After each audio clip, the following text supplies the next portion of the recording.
I knew things had changed when Ronnie Stetzer came back to town. At one time, he was the fiancé of my wife, Cindy. Ronnie broke up with Cindy a year before I met her.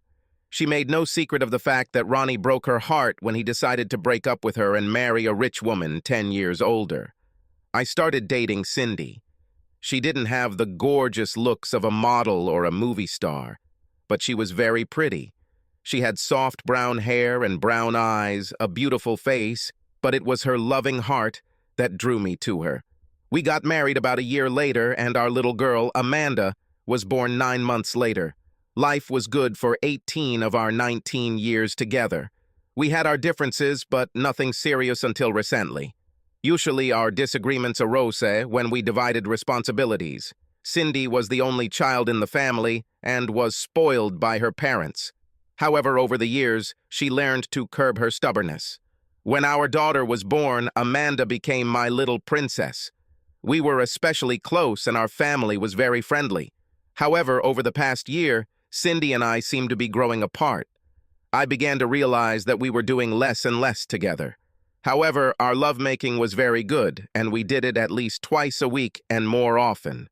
Cindy seemed the happiest when we were hugging. I knew that she loved me deeply. I still loved Cindy, but in a different way. It was no longer like the hot, passionate love we experienced when we first got married. We were like two old shoes that had seen better days, but fit together well. Yet I loved my wife very much, and especially loved the life we had built. When Amanda graduated from high school, the changes in Cindy seemed to accelerate. She seemed on the verge of a breakdown, and the closer it got to Amanda leaving for college, the more uneasy Cindy became. I was now chief of detectives in the sheriff's department, with 32 detectives under me. Since this county was not a high-crime county, the work was not too stressful. Cindy was still working as a dental hygienist. About a month after Amanda left for college, Ronnie showed up at a barbecue thrown by a couple, John and Ann Smithy, who were more of Cindy's friends than mine. However, John and I got along great because he owned a security company and we always had something to talk about. I had no idea Ronnie would be there, but Cindy certainly did. She immediately pulled away from me, which was not unusual, and began to circle. But an hour later, I went looking for her and found her and Ronnie sitting on the porch. As I approached, Cindy's neck turned slightly red, which meant she was planning something I wouldn't like. She quickly introduced me to Ronnie, and my stomach dropped. As a cop, I developed a gut instinct that told me this was real trouble. Cindy tried to brush it off as if she was surprised to see him and they were just reminiscing about old times. But her neck turned red during the explanation. I decided I wasn't going to make a big deal about this. As a police officer, many times I encounter extremely unpleasant situations. However, it is necessary to handle them calmly and professionally. Sometimes this can be very difficult. The next working day after the barbecue, I checked on Ronnie through my channels. I found out that his wife died of cancer a year ago. In all his years, Ronnie never even had a speeding ticket, let alone any other problems with the police. As the months passed, we saw Ronnie more and more often. I knew this was no accident, so I began to prepare for the worst. I thought that any day now, Cindy would want to talk to me about something. But no matter how prepared I was, Cindy blew me out of the water when she decided to do it. We had just finished a rare morning of lovemaking, and I thought that maybe all my fears were in vain. It was clear to me that Cindy still loved me just as much as before. "Ted, I want to talk to you about something," she said nervously. "And I don't want you to get angry. I want you to let me finish before you say anything." My stomach turned over. "You know Ronnie was my first love," she explained. "We were engaged. Then he fell in love with Catherine and we broke up. After his wife's death, he was devastated. He's so lonely. He tells me he still loves me, and I have to admit that I still love him. But at the same time, I love you." I didn't say a word and tried my best to control my breathing and remain calm. This gave Cindy courage because she smiled and continued, "I still want to be your wife, but I also want to be with Ronnie. Ronnie and I talked it over and decided it was only fair that I stay with you for a week and he stays with you for a week." I slipped out of bed, got dressed, and left without saying a word. I headed to my office and closed the door. The secretary looked at my unshaven face but did not ask. I told her I didn't want to be bothered unless it was something serious. I was left alone. I sat in the unlit office for several hours. I replayed the proposal my wife made to me over and over again in my head. It was the most selfish thing she could do. It was clear to me that Cindy wanted to sit on 2 chairs. This shouldn't happen. She will have to choose. About 5 o'clock, I returned home. I was very annoyed when I saw Ronnie's car in the driveway. I tried to pull myself together and use all my years of police training to stay calm. However, all this training did not prepare me for anything like this. I found them in the living room, sitting nervously. Cindy quickly stood up and came over to kiss me. I pushed her away and saw that she was in pain, but I didn't care. "We need to talk about this," Cindy said nervously. "We have nothing to talk about," I answered briefly. "You either want to be with the idiot or with me. You can't have him and me." "I don't think you fully thought this sentence through," Ronnie said, looking at me nervously. "I'm not going to take your wife away from you. I'll just give her the extra love she needs. Yes, we will share her, but she will never miss any of her marital obligations." Now the inner rage was almost on the verge of boiling. This smug bastard just told me that I should let Cindy sleep with him because she needs some extra love. They both disgusted me, and at that moment I realized that my marriage was over. "Except," I said, glaring at Ronnie, "the marital duty of giving up all the others." "No, I'm not going to agree." "Ted," Cindy said, with an expression that told me she was now upset with me, "it will happen. The question is whether you will be a part of it or not." "No," I said. "Leave, both of you." Cindy burst into tears. "Ted, please give it to me. All these years I have been a faithful wife. Ronnie was my first love, but I don't want to lose you. I love you so much, but so does Ronnie." I snorted and looked at Ronnie. "Tell me, Ronnie, if your late wife came to you with a similar offer, would you accept it?" He smiled at me and nodded. "If it could make my wife happy, I would gladly agree." "Bullshit," I said with more force than I intended. But I wanted to get my point across, so I turned to Cindy. "What about you, Cindy? If I came home with my ex-girlfriend and told you that I wanted you to share me with her, how would you feel about it?" Cindy hesitated for a few seconds before answering. "I would probably be upset like you are now, but in the end I would agree because I really love you and want you to be happy." "Bullshit again," I said, shaking my head. "In the morning I will contact a lawyer to negotiate a divorce. I think separating assets should be pretty simple. The house only has a small mortgage. Once this is paid for, we will split the proceeds. Our investments, savings, and current accounts will be separated. Amanda's college fund will remain intact. There will be no alimony, since you will live with the asshole sitting there. Now both of you please leave." Cindy cried her eyes out when Ronnie took her hand. Approaching the door, Cindy turned to me and said, "If you change your mind, I love you very much. I want you in my life."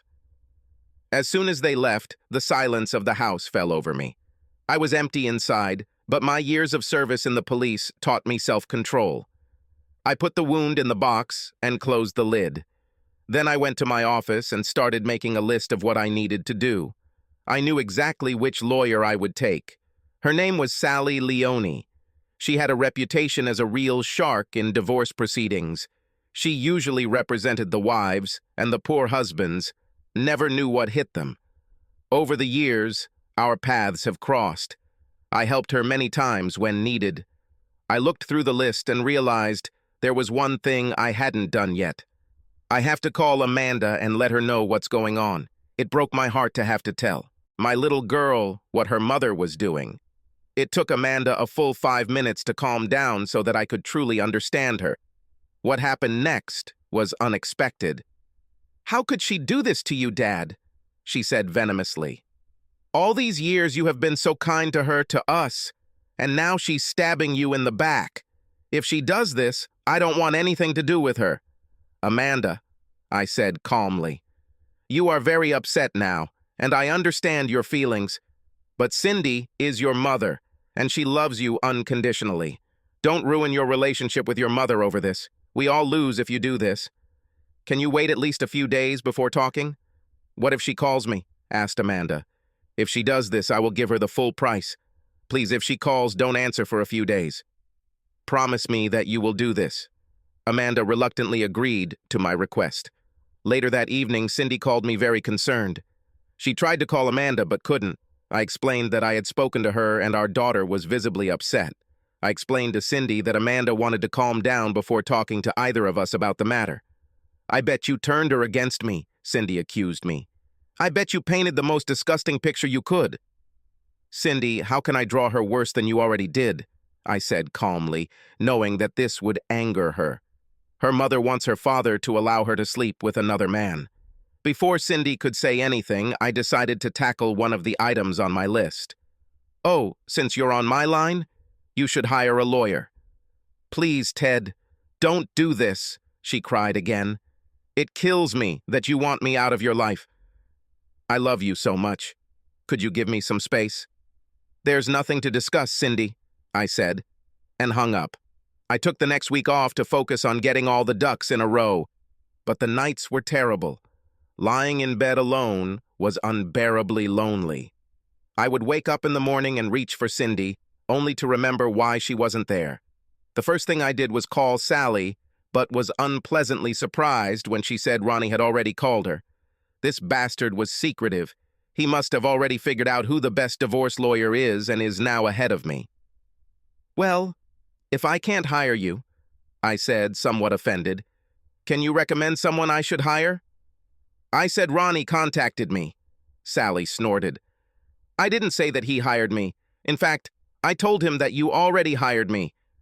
Wow, I said with great relief. I really appreciate you doing this.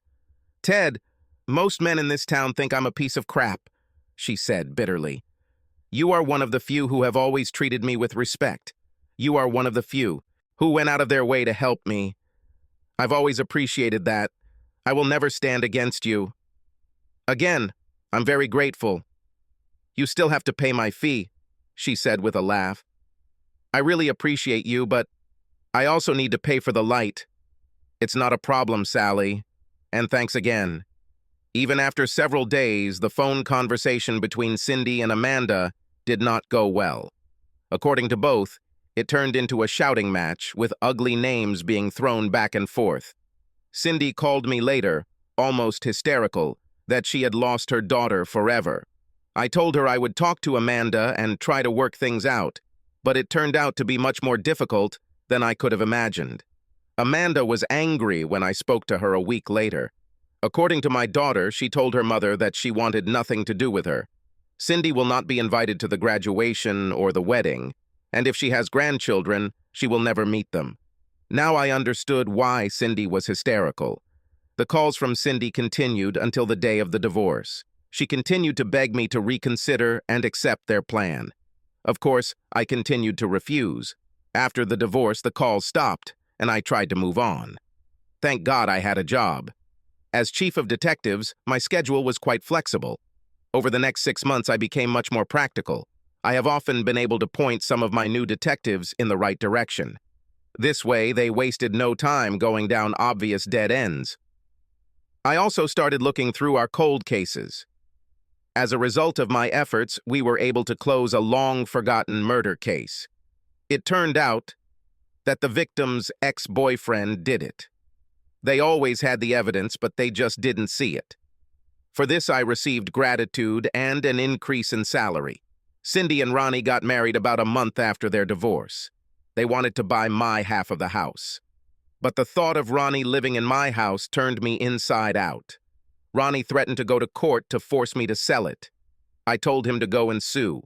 I was friendly with all the appraisers in town, and when I explained my dilemma, they all agreed to help. The estimates were much higher than the house was worth. Yet Ronnie didn't care. He paid a ridiculously high price for my house. It drove me crazy, but I couldn't do anything about it. In the end, however, I liked the result. I made a lot more money from the sale than I could have. The divorce went better than I thought. I have Sally to thank for that. Her analysis was so thorough that she found information that helped me. The down payment on the house was inherited from my grandfather. Therefore, This amount was not considered public property. As a result, I received about 75% of the proceeds from the sale. With this money, I bought myself an apartment for cash, not far from work. Life goes on, but I would be lying if I said it didn't hurt. All these years with Cindy, and now she decided that I was not enough. I tried to return to the dating scene, but it was even more depressing. Most of the women I dated came with a ton of baggage. Some of them were downright scary, and almost all of them desperately wanted to get married. I, on the other hand, had no interest in marriage. I've already walked this path. One evening, about 8 months after Ronnie and Cindy's wedding, I was having dinner at a restaurant. I didn't know they were there until Cindy got hooked. I was surprised to see my ex-wife, but decided I wasn't going to be nasty. I looked around and saw Ronnie sitting at a table at the other end, studying the menu. "How are you, Ted?" Cindy asked quietly. "I'm fine," I answered with a sad smile. "How are you doing?" "I still miss you every day," she said, placing her hand on top of mine. "I still love you very much. If you ever find it in your heart to accept Ronnie, I will be glad to be with you again." At first, I was going to pull my hand out from under her and tell her to go for a walk, but then an idea struck me. I'll have to talk to Amanda first, but it might be something I can do to get back at that asshole Ronnie. "I miss you too, Cindy," I admitted honestly. "I hate waking up and you're not there, but now you are a married woman. By the way, I think your husband is looking for you." Cindy looked at Ronnie and he looked at her with a "what the hell" expression. She simply nodded to her husband and stood up. "Remember, I still love you." That evening I called Amanda and explained what I wanted to do. At first she was horrified and said that I was inferior to this slut. Then I explained why I wanted to do it, and she started giggling. The giggles turned into general laughter. "This is just wonderful, Dad," Amanda finally said. "Go for it." The next day I called Cindy, with my daughter's blessing. I told her I wanted to talk to her and Ronnie. I told her that I was thinking about our conversation yesterday. Cindy was delighted, and we agreed to meet at our old house at 7 in the evening. I arrived exactly at 7. Cindy led me into the living room.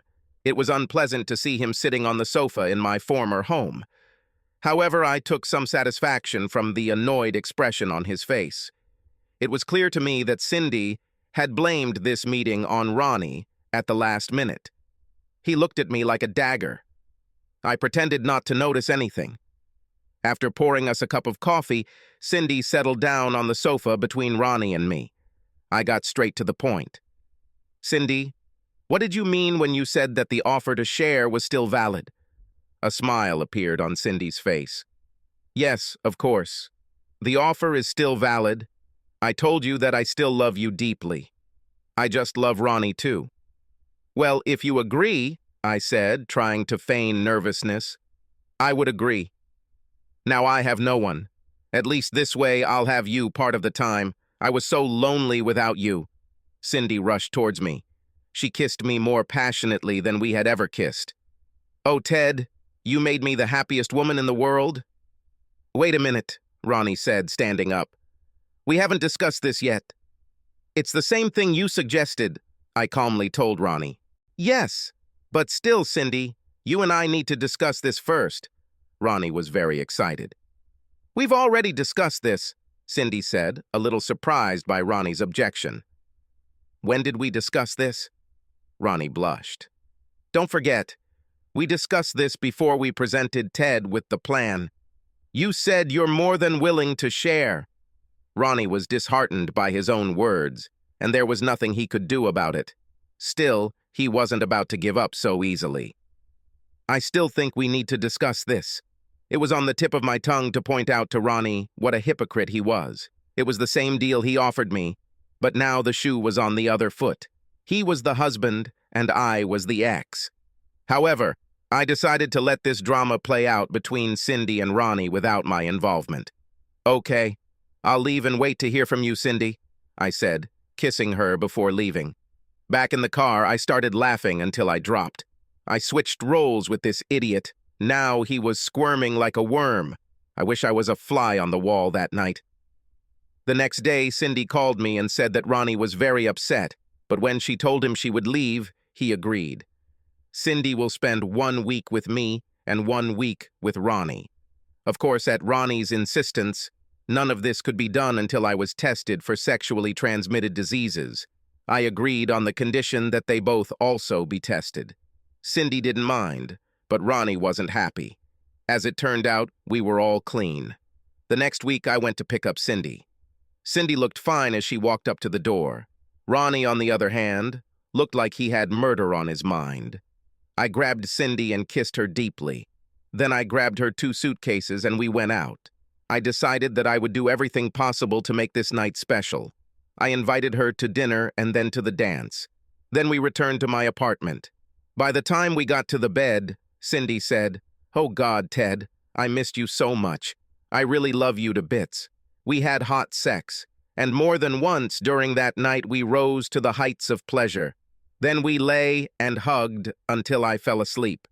The next morning I woke up to Cindy again giving me affection, and we made love again, bringing each other pleasure. Cindy leaned over and kissed me on the lips. I know some of you are disgusted with me for kissing her when I knew exactly what she was doing with that mouth when she was with Ronnie. It didn't bother me at all because I had his wife. The week passed quickly and very pleasantly. I had to work, so I told Cindy she could go home for the day if she wanted. Cindy was adamant she was my wife for the week. It made me cringe internally. Well, if that's what she wanted to believe, then that was fine with me. All I was interested in was that I had Ronnie's wife. She cleaned the house, went grocery shopping, washed my clothes, cooked food, and even set dinner times for us. I had a blast. I even got Amanda to talk to her mother without yelling at her. Of course, Amanda was aware of my plan, and I'm sure she chuckled at how ignorant her mother was. When I drove Cindy home, Ronnie looked both happy and angry. Whatever anger was simmering within him, he kept it in check. He kissed Cindy passionately right in front of me. I just kissed Cindy on the cheek, said, "I love you," and left. Over the next 3 months, our new agreement was implemented. I have to say that this arrangement was great for me. Sex with Cindy after our divorce was a hit. Moreover, this is her proposal. I was now having sex 6 or 7 times a week. Another benefit of this new arrangement was that I convinced Amanda to come home and spend some time with us. I'm not sure if my daughter did this because she missed her mother, or if she was making fun of her. One day, maybe 2 months after this new arrangement began, I was checking on my 3 detective teams working different crime scenes. Then a call came over the radio about a disturbance at Mick's Tavern. Since I was only a block away, I decided to check it out myself. When I got there, I discovered that there had been an altercation with a drunk customer. I was surprised to learn that it was Ronnie who was drunk. I decided to deal with this problem. After dismissing the 2 officers, I turned to Ronnie. "Come on, Ronnie," I said, taking his hand. "I'll take you home. I don't need your fucking help." "Ronnie, your choice is either I take you home or to jail. What's better for you?" He decided to accept the trip home. We didn't say a word the whole way to my old house. When he got out of my car, all he said was, "Fuck you." By the 4th month, Ronnie was less and less happy about our agreement. She and Cindy argued more and more about it. He wanted it all to stop, but Cindy couldn't understand why. I did not interfere in their discussions. I just kept telling Cindy she was beautiful and kept getting all the sex I wanted for a week. This arrangement allowed me to have Cindy much more than when we were married. Finally, when I came to pick Cindy up for a week, about 5 months into our agreement, things started to boil over. Ronnie and Cindy were screaming at each other in the yard. I decided to try to calm them down. "I think you guys should calm down," I said with a grin, "or someone will call the police." "Fuck you," Ronnie said angrily, before turning back to Cindy. "If you go with him, then our relationship will be over." "We agreed, Ronnie," she said with an unpleasant note in her voice. "Since I met Ronnie, I've never seen my ex-wife speak to her new husband in anything other than loving terms." "The agreement is bullshit," Ronnie yelled. "And I tell you again that if you go with him, everything will be over." "It's not serious," Cindy said in a dismissive tone. "You were the one who came up with the idea of exchange a long time ago." With these words, Ronnie burst into the house and slammed the door. I looked questioningly at Cindy. "He's just having a bad day," Cindy said, taking my hand. He will survive this, and everything will return to normal. Things haven't returned to normal. Apparently, Ronnie has moved out. Cindy tried to talk to him, but he was adamant. They were done. Cindy called me around noon on Wednesday and told me what happened. "He left me, Ted," she said, sobbing. "Can I move in with you?" "Yes, I'll be with you on Monday when it's time for my next week," I said cheerfully. "But Ronnie is gone," Cindy said, confused. "I want to come back to you completely. I understand that I made a huge mistake. Everything Ronnie said about sharing was just bullshit to keep us apart. I want everything to be like before." "Well, you see, Cindy," I said, pretending to be embarrassed. "You wanted me to share with you. You didn't want me to work full-time. So I'm already used to the fact that you're just a part-time wife. I don't think things have changed since Ronnie left. So, do you still want me to pick you up on Monday?" Cindy began to sob uncontrollably, followed by silence. At some point, it seemed to me that she hung up, but the bitter sobs resumed. Finally, after several attempts, Cindy found her voice and stammered, "Yes, yes, please, Ted. I would really like you to pick me up on Monday.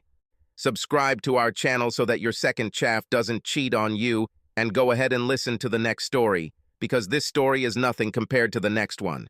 If you're under 18, don't even think about listening to the next one."